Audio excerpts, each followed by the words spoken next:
Tassine, welcome. Thank you, Mark. I appreciate it. Really nice to have all of you here. Bear with me, this is my third ever webinar, and if you see me switching between left and right, it's because my other screen is over there. But I'm glad we can talk about this. Mark, we can move to the first slide. I do want to start off with some ground rules of this conversation. I mean, every day, as it does say, is really a new day. I've been trying to calculate what that really means, and what it means in this moment in time that we're in as a country and as a world is we're on about a 12-hour cycle. So ideas that we're generating now in terms of engagement and other areas we'll talk about today, in about 12 hours, you have to sort of reevaluate where we are. So I know you're feeling it, I'm certainly feeling it. So none of these suggestions are really gospel, and rather these are suggestions that are born out of experimentation in my shop over the last 3 weeks, but also with the benefit of having talked to some of my other talent management colleagues at some of the other institutions where I'm in touch with them. Ready, Mark? So our agenda for today on the next slide, Mark, is this. We're going to talk about what communication is in this day and age, what engagement and productivity means within your shop right now. Definitely want to talk a little bit about balancing the family and childcare, and in some cases, elder care act that all of our employees are trying to do. And then some of the hard things. I mean, budgetary realities. We're going through reorganizing, thinking about your organization as a whole. And then in what may seem somewhat of a crystal ball right now, what does the future look like? What should we expect when we return to work, and how we return to work, and what the workplace looks like? So we'll start with the communication piece. I think what's really important for us to understand in this time is that communication really is everything right now. It's very easy for staff to be disconnected right now, even within the same day. So first half of your day, you feel good. Second half of the day, you're not very connected to the work that you're doing. And our work culture, whichever you have built prior to us going remote to telecommuting, that's really at risk now. We need to see it that way, that if we don't nurture that culture going forward, we will lose out on it. I have to say, one of the things that has surprised me, especially in the last 3 weeks, is that there's a shocking number of managers, and it's coming out, who in the past really didn't have a habit of meeting with their staff members regularly. And this is across other organizations as well. So that's going to need to be something that as leadership, you want to address, whether that takes this form of team meetings, whether it's huddles, whether it's stand-up meetings every morning for 15 minutes. Every team is doing it differently, but to do it is the exceedingly important part in this moment in time.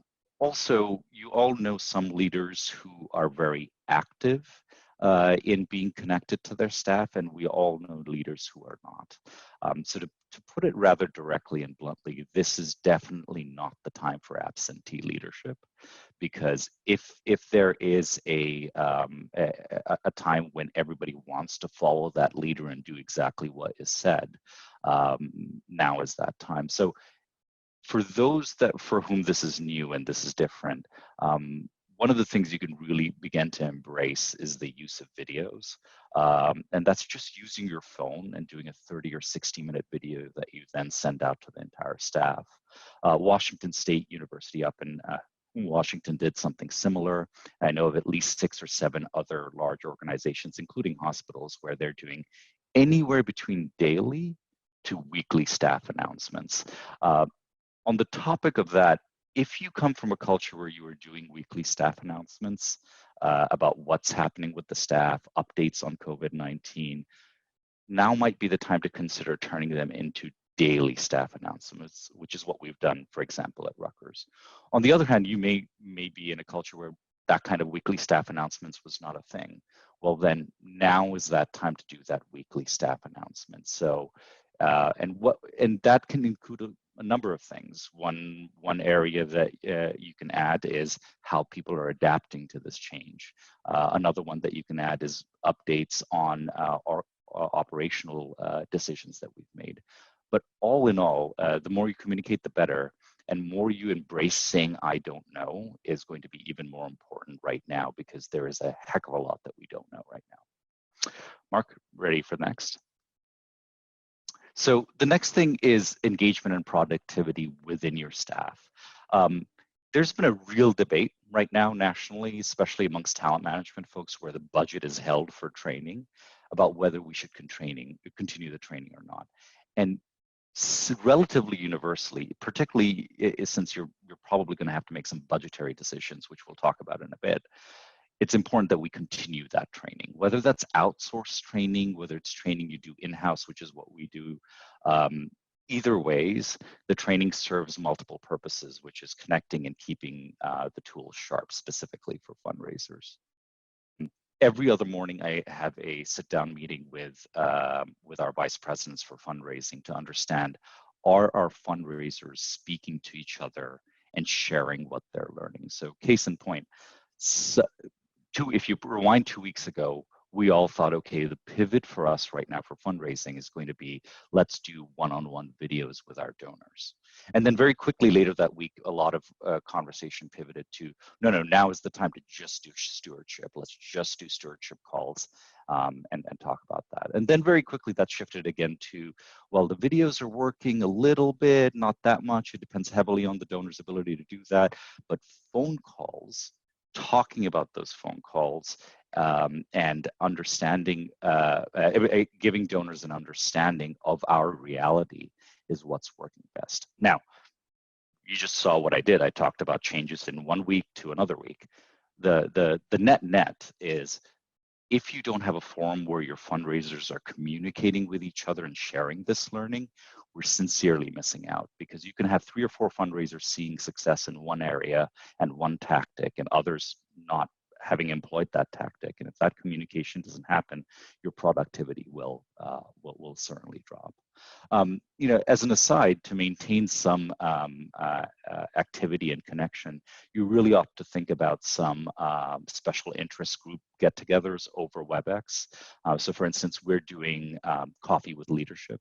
So be it my president or some of the vice presidents, once a week, anybody can drop by and just talk about what's going on, what they're working on, and understand what leadership is thinking about on a regular basis. And as you know, you've seen this on social media. A lot of people have gone on to do sort of social happy hours, etc. I know it sounds strange, but it's not a bad idea, again, because overall people are losing that sense of connection in the workplace. That would help incredibly. On the other hand, you may just not know. You may have such a large staff or such a divided geographically staff that what you might consider doing is doing a survey to understand what's going on. And I know to some of you that will sound rather elementary, while to others you've probably never done a survey, but now would be that time. Gallup, for instance, has developed in a very quick turnaround time a survey specific to this moment in time in COVID-19. So you might consider looking at that. Some of us had all staff meetings scheduled for the end of the semester. Many have considered canceling it. I say don't. I would say even if you can do a 60 minutes of something like this, where there's so many of you listening to a broadcast, having that moment is a positive thing. And Zoom, WebEx, those platforms are managing to adapt their technology to be able to do broadcast at this size. I did want to say that for every number of people that have risen to the occasion right now, there will be a number of people who won't. And we've taken different, by we, I mean, as an industry, I've noticed that managers have taken different tactics at this over time. Sometimes managers, went back pre-COVID times, will be very actionable with low producing or non-team players. And other times you kind of leave it alone because you just don't want to go there. What I would say is, in this moment in time, if ever there was a moment for you to have a tough conversation with those that tend to be nonconformists and those that are not stepping up in this moment in time, this is when you do it. I've already had a few of those conversations, and it went better than I thought when I when I shared the realities of where we are and where we're going to go. they stepped up, and I would encourage you to do the same. That tough employee that you wanted to get to before, get to them now. Mark, next slide. So let's get into the meat of this. Let's talk about the realities of where we are budgetarily. If you are not currently in a hiring freeze, it won't be long before you are, is the prediction. This week, above any other week, we have heard of spouses and others, colleagues of ours, their spouses losing their jobs, being laid off. Right now, at least the industry, part of our industry that I'm most familiar with, which is higher education, hiring freezes have become ubiquitous. But the reality is the next thing could very well be furloughs and layoffs. So right now, what I would do and highly recommend, if you're not doing it already, in leadership, is to start looking at the above the line cost savings that you can consider. So by that, I mean operational costs and programmatic costs. And if you're a team leader and you're not a vice president who doesn't have that kind of authority, think about your own team and your budget and prepare to have that conversation with your supervisors. So this is a really difficult conversation to have. A lot of folks don't want to face this reality, and I don't blame them. For many of them, this is still something we're getting over from 2008. But the reality is here. If for universities and colleges that are heavily state dependent, that reality is sooner. For private organizations, it'll be a little later. For hospitals and academic medicine, my wife, for instance, is a neurologist at Penn, and her high value or high revenue appointments have all been canceled. So we're all going to feel this going forward. Now, if we come out of this in the next 3 to 4 to 5 weeks, there might be hope for maybe not going too heavily into layoffs. Now, how do you prepare for this? Where do you go with this? So you may be familiar with what I mean when I say a hypo analysis. So a hypo analysis is a high potential analysis. It's and without getting into the details of it because it would take me a little too long, just look up what a hypo analysis is, particularly on SHRM. So that's the Society for Human Resource Management. They have a pretty good sort of breakdown and tutorial on what that is. Long and short, what a hypo analysis should do for you is identify for you who your high potential employees are. So I want to be very clear, this isn't an analysis of who's in leadership only. It's an analysis of who your high potential employees are throughout your organization. Why do this now if you haven't done it already? The realities that I just talked about.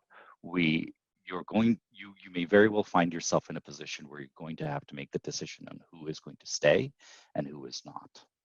And in that reality, in that moment, is probably the hardest time to do that high potential analysis, because we're human, our emotional thought process will get in between that decision point. So try and do that high analysis right now. The other thing that you ought to really consider, maybe by way of a survey, is a skills assessment. So I'll explain that with an example. Right now on my advancement staff, on our advancement staff, we have an individual who works in the annual giving team, helping out our help desk with laptop and software adaptation in this telecommuting environment. Now, seems somewhat random, but because we did a targeted skill-based assessment, we had no idea that this individual had that capability because he was just doing annual giving. So we were able to take his time and reposition it elsewhere. The same goes for instance, I have 3 recruiters on my team in talent management. 2 of them are very good at social media, and 1 of them actually is extremely good at research. That takes me to my next point, which is right now, on the average, your teams that are probably getting more hit than ever before, as in busier than ever before, are prospect research, prospect management, and communications. So my 2 recruiters, they're in communications now, helping out with everything related to alumni communications, everything related to crisis management, et cetera. So If you don't have that sense, you try and do a survey. You will be amazed at what will surface in terms of skills-based surveying. And honestly, and this is a conversation for another time, the future of interviewing, the future of how we will select people to work in our organizations is going to be more skills-based than just looking at their job history. But that's another webinar for another day. Mark, ready for the next one? So I want to talk a little bit about what it means to think about reorganizing in this moment in time. So remember how in 2008, when the economic downturn started, there was a lot of folks that made a lot of very quick, rash decisions in our industry. And those that made smarter decisions or future thinking decisions at that time ended up winning out significantly. One of those things is organizational change. So if in the past, in pre-COVID times, you were thinking about how about merging this team with this team, or how about looking at whether our events team is operating as efficiently as it possibly can. If ever there was a time for you to start thinking about that and figuring out what those efficiencies would be, now is that time. So case in point, you're a VP or an AVP, you're usually on the road constantly traveling on a plane. You're not. So now is the time to think about, okay, how can I make my team more efficient now that we have to be lean, and do an organizational wide analysis of what teams are working efficiently, what teams should come together, what teams should work separately, and what teams you may not need altogether. Again, tough conversations, but I'm just saying the planning is now rather than execution. The other is, think about preparing a dashboard of when we're going to see the economy start turning around and coming back up. What do I mean by that? We all know what a dashboard is, but what are the markers that we would like to watch to see that indication? Well, first, whatever indicators went on a downturn, that's your first sign. Watch those downturns and have them come up. So let's use some examples here. One example would be those fundraisers talking, if they start keeping track of how often, which in advanced software systems we do, how often donors are returning calls. The moment you see that spike up, the more likely it is that the donor mindset and economic thinking is coming back to what we knew in pre-COVID times. Now, this might seem like the most obvious thing I'm saying to you. What is not very obvious is that folks having dashboards that are ready to go on a day-to-day basis, right? So, I can share this, even though I might have colleagues on this webinar. 5 years ago, we didn't do dashboards. We couldn't tell you on a day-to-day basis how the numbers were looking. Now we can. So think about those dashboards, if for no other reason than to see when the indicators of change, positive change, are coming, so that you can prepare accordingly. Furthermore, now is the time to really start thinking in an innovative way, and really ask yourself, who has risen in the last 3 weeks to being very innovative and facile in this change? I can tell you from my personal experience that those that I thought were going to be very innovative and able to change were not, and some that I thought would never rise to the occasion have. So these realities give you a sense of, okay, when push comes to shove, who is displaying that elusive leadership characteristic? We're hopefully never going to have this test moment again in the future, or at least in the near future. But right now, those that have risen to the occasion are markers of who you should be thinking about investing in and keeping track of in that hypo analysis that I talked about. I want to talk a little bit directly to the vice presidents or the chief advancement officers on the call. I'm going to use an analogy. I'm a bit of a plane in aviation nut, so bear with me as I talk about a pilot analogy. You're used to being the pilot, right? So of your team, you're the pilot that explains right before you take off where you're going, and then you fly the actual plane, and you're responsible for the deliverables of landing the plane on time, getting the number of people off the plane in the right fashion. Well, the plane's not flying right now, so what do you do? And my advice is change from being the pilot to being the mechanic. So specifically speaking, I've yet to find a VP who's an expert in every part of advancement that is in our very diverse industry. So this is the time as a vice president for you to join those team meetings of the teams that you don't have that much connection with or you don't have that expertise in, right? So for example, you may be a prolific fundraiser and an excellent manager, but communications is not your strength. Well, now, if ever, is the time to do that skip meeting where you go and join the communications team and listen to what they're working on and how they're helping. And frankly, them seeing you is going to be a very positive motivational move. I would say the same about the super nitty-gritty things. I know it seems very odd to say this, but if you're a chief advancement officer and you've never really spent time in gift processing, spend 20 minutes to understand how they're working, and you will come out better when we come out of this as to how that team works rather than just thinking about it in theory. So move from being a pilot to being a mechanic, if that makes sense. Mark, next one. Okay. So now, again, I want to go back to how I laid this out. I don't have a crystal ball, but I have some guesses, and truly they're guesses, and I've spent some time thinking about it. First, we are not going to go back in one fell swoop wave, especially if you're in an open work atmosphere, for instance, at Rutgers, for instance, everybody, including the foundation president, we all sit in cubicles. So in that case, we're going to have to stagger it. In fact, if you look at what happened 4 weeks ago in the United Kingdom, or sorry, 6 weeks ago in the United Kingdom, when they were phasing people home, what they did is they did it in phases. They had one group that worked from home for 2 weeks, came back, that group went home and worked for 2 weeks. I suspect that's how we are going to return when we're asked to return, or based on the office layout. There are going to be some significant social norm changes. Mark and I were talking yesterday, and this is, what we would call a seminal moment, right? World War II, Vietnam, 9/11. Think about 9/11. That's the closest thing in our memory. After 9/11, we've never traveled the same again. We've never done security the same again. We think about our privacy in a completely different way. So the question is, what's going to change from this seminal moment? So here are the smaller ones, I think, or at least are my bet. One, the social norm of shaking hands and hugging, that's going to change. But then let's take that into actuality with our work. How about face-to-face meetings? How long is it going to take us for face-to-face meetings to come back?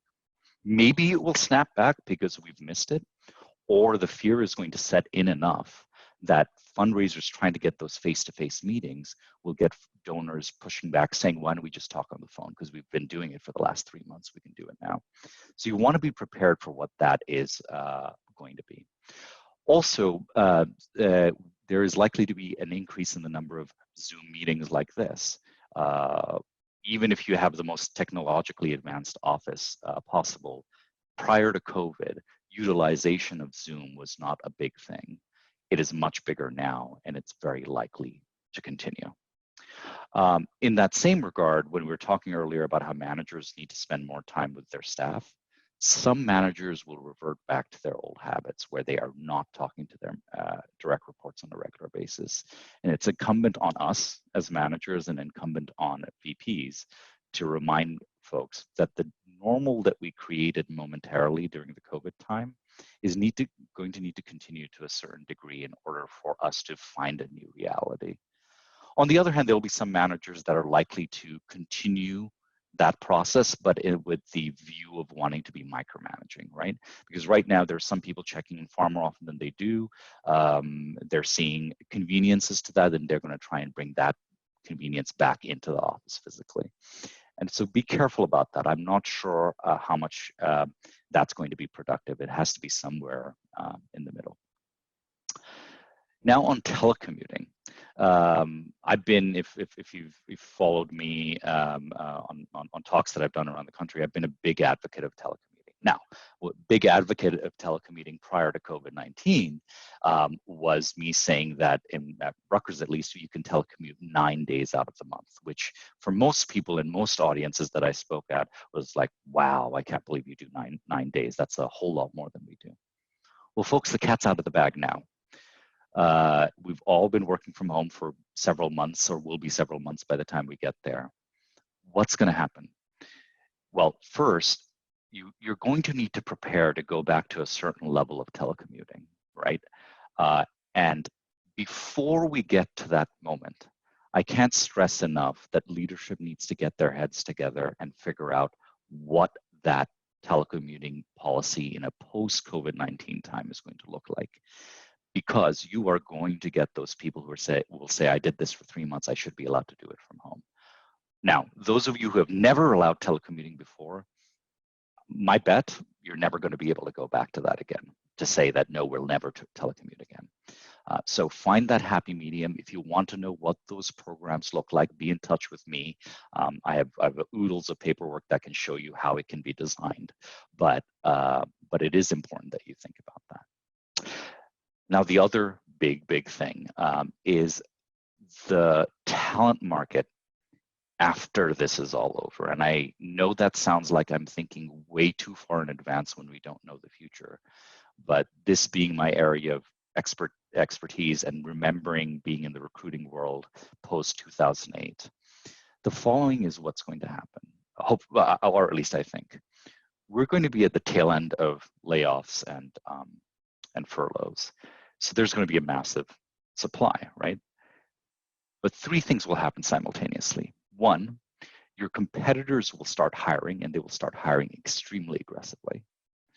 2, you will have heavy pressure to fill your existing vacancies, which were either created by layoffs or created because you're suddenly staffing up. And 3, you're going to be overwhelmed with choices of potential candidates and individuals for those positions with a very mixed talent level, right? It's not too surprising that usually when it especially happened after 2008, that those that got laid off and furloughed were laid off and furloughed for some level of reason based on performance. So if you don't prepare for this moment in time when the market picks back up, it's going to hit you like a ton of bricks. So for those of you who have bigger shops, if you don't have a talent management operation or you don't have a recruitment operation, now is the time to think about that. Now is the time to prepare for that moment in time when we get to that market.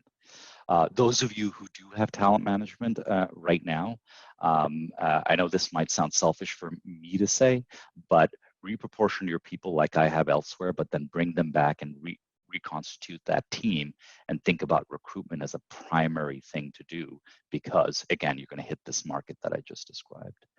And finally, those of you who are used to working with search firms and prefer to work with search firms, that's fine too.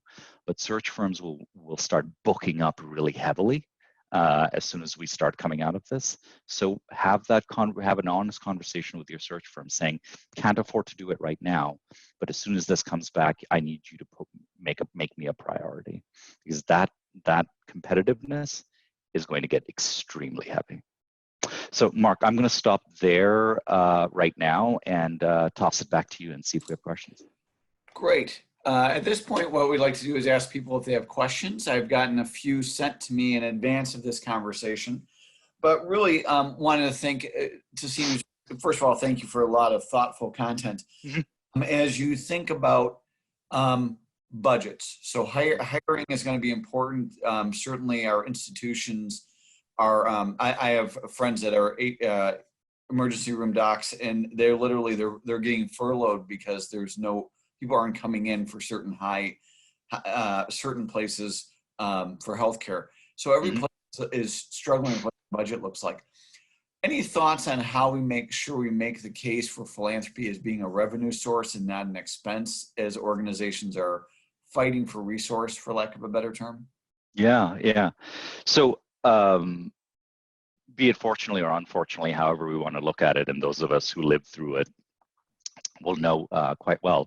2008 is probably an amazing case study for our moment in time, right? Generally, and you don't have to take my word for it. Do searches on the Chronicle of Philanthropy and just do some checks on the Chronicle of Higher Education.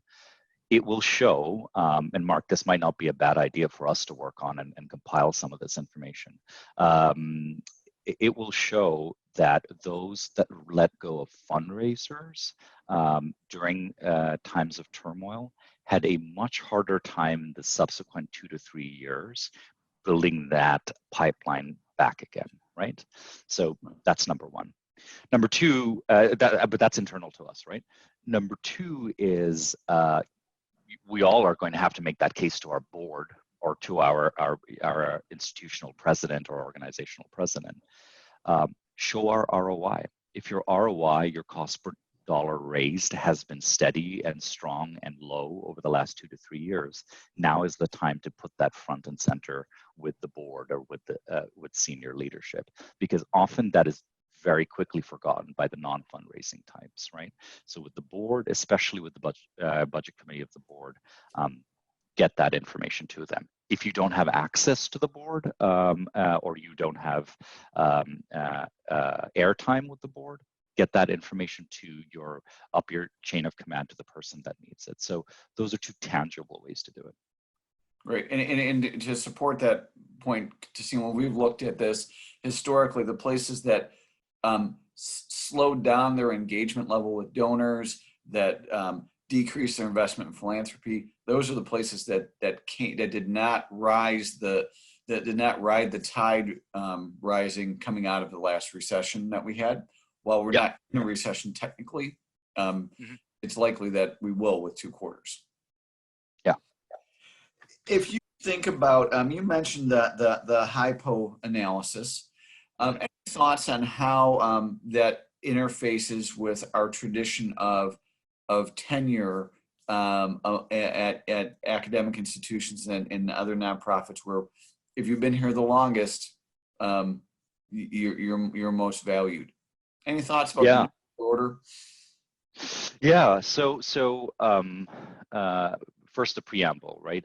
It's easy for me to say those things and not take account of some of you have unions, some of you have collective bargaining decisions that have been made that are going to need to stick, and some of you, I know of advancement shops where advancement people have tenure in the classical term of things. The best answer I can give, Mark, is it's like baking a cake. There's 5 or 6 or 7 different ingredients you can use in figuring out what that strategy is going to be. But the way I would do it is I would look at it based on, to a certain degree, based on performance, based on success, and to a certain degree based on tenure as well. But again, that might be how I do it. That may not be how you do it. I was talking to a former, she's both a former CFO of an advancement team and CHRO, and this is a huge advancement team, about her experience back in 2008 and how they went about that strategy. And their strategy was one of anonymity. They anonymized all of the individuals, but they took a level approach, right? They looked at who's been around, who's at the highest level and what those salaries are, middle level and lower level. The search firm where I worked back in 2008, 2009, they took a different approach. They did the middle band, right? So they took salary cuts at the top level. They did minimal salary cuts at the bottom level, but they cut a whole section of their middle group out, as in laid off a whole bunch of people in the middle. So different strategies, you have to adapt it to your needs. You mentioned a little bit talking about family and technology and the interface. And any perspective as you think about balancing? We want to be responsive and supportive of people struggling with a variety of different issues at home. You know, we've done a lot of training of clients, which has been great use of time, as you mentioned. But sometimes someone's in the middle of a business call and they've got there's some great historic videos from CNN and elsewhere where there's kids running into the room, and we certainly have all experienced that, dogs and a variety of different things. thoughts about how we balance that empathetic nature and results versus Yeah. results and outcomes? Yeah. So first, let's talk about the legal aspect of things and the Family First Act very quickly. So if you haven't come up to speed on it, just Google it, read what the Family First Act is offering our employees and ask your HR representatives about how that applies to you and your work staff. But the long and short of it is, if you are taking care of elderly family members, you have children at home, there's a certain amount of go away, do your thing that where we are federally required to support, and we as organizations should embrace and allow folks to support. But of all the litany of things and different ways of doing things that I've heard, one thing has stood out to me more than anything else: that there's a push and pull depending on the type of manager you are, on in what way you are articulating expectations of work in this moment in time. And I'm seeing three trends. Trend number one is people are saying, well, listen, if you're not on COVID leave or family first leave, then you should be working full time, 9 to 5. Thanks very much. The second trend that I'm seeing is, okay, listen, you have to work during the business hours. I know you have to teach your kids or do this or you have to run out for something, hopefully not too far. But make sure it's within the 9 to 5, right? So you're working from 9 to 11, you're off from 11 to 3, and then you're back 3 to 5. So that's trend number two. The third thing I'm seeing is those that are saying, take the full balance of your day, as in 9 a.m. to 9 p.m. I want if you're working full time, I need 7 hours of work or 8 hours of work from you. Plot it away however you need to, because of all your family distractions but also your family needs and what you need to take care of. I would highly advocate for the third one, right? We're all at home now. To say the lines are blurred is to put it very lightly. Allow your employees to do what's best for them, and expect that they will do what's best for business, right? So I am saying you are giving people a great deal of trust. Just expect that trust back. And if that trust is broken, go backwards through those three things that I just suggested. Go back to, you have to do it within the 9 to 5, to I need the 9 to 5, which I hope you don't really need to get to, because that's really not being conscientious of our situation. Interesting. We have probably time for about one more question here. So, wanted to think. You mentioned dashboards, Yep. and as you think about the dashboards, and as we mentioned, obviously New York is bearing the brunt of the COVID outbreak right now. There's other places that have really been unaffected for the most part from a health standpoint, but the day seems fairly normal, other than the fact that everything's closed. As you think about dashboards, things that people should be thinking about putting into their dashboard, or when the right time is to roll out a dashboard that they might monitor over time. Yeah. So in terms of when the right time is, that's the easiest answer. That the time is now. I mean, this is absolutely the right time to come up with a dashboard. Now, if our business was easier, in the sense, not easier is the wrong word. If it was more, the revenue stream was more directed, as in we're in manufacturing, or frankly, I do refrigerator repair, right?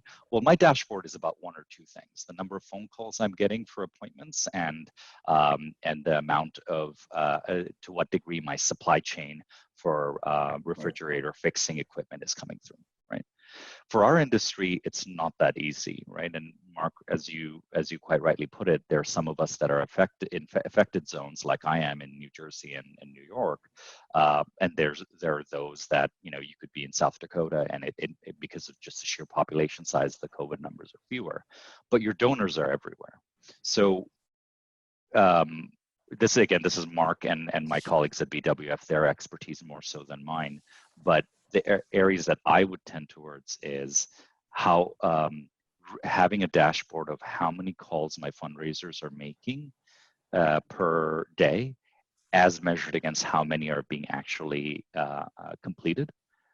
Pretty basic, but that dashboard knowing that they are making actual connections and calls with donors at a time when we normally would be looking to see how much face-to-face is happening, is going to be one really a real good telltale sign. The other telltale sign will be in your annual giving program. So seeing how your annual giving donors are responding. Are they all hanging up, or is switching to text and getting text responses a better response? Whichever that marker is, set that dashboard.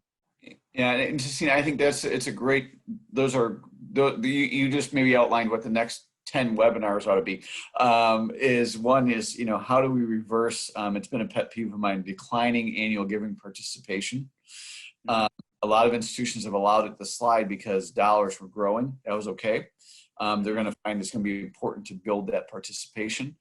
Also that lessons from our previous Black Swan events that we've had as an industry are relevant here.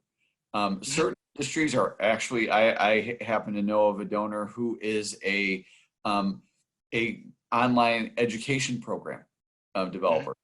Their business model is soaring. People in certain trucking industries elsewhere, they're soaring because they're busier than they've ever been. This is going to be a reevaluation of what portfolios look like, what impact, what your service lines might be. There's really an opportunity here to make sure we can impact our organization's missions. I know we're about end of time. I do want to make sure that we highlight, first of all, Tasim, thank you so much for your time. My pleasure, my pleasure. We do, for folks on the line, there's a whole lot of resources here, and we'll be posting this webinar, but also some upcoming webinars that are going to be important for you to take a look at, that are exactly what Tasim talked about looking at pipeline and how we're engaging donors over the next few months coming ahead. With that in mind, Tasim, thank you. Appreciate your time and energy and all you do for our industry. And for the rest of you, have a great rest of your day. Stay safe. And please make sure you check out the other BWF resources. Thank you. Thank you, everyone. Appreciate it. All right. Bye-bye.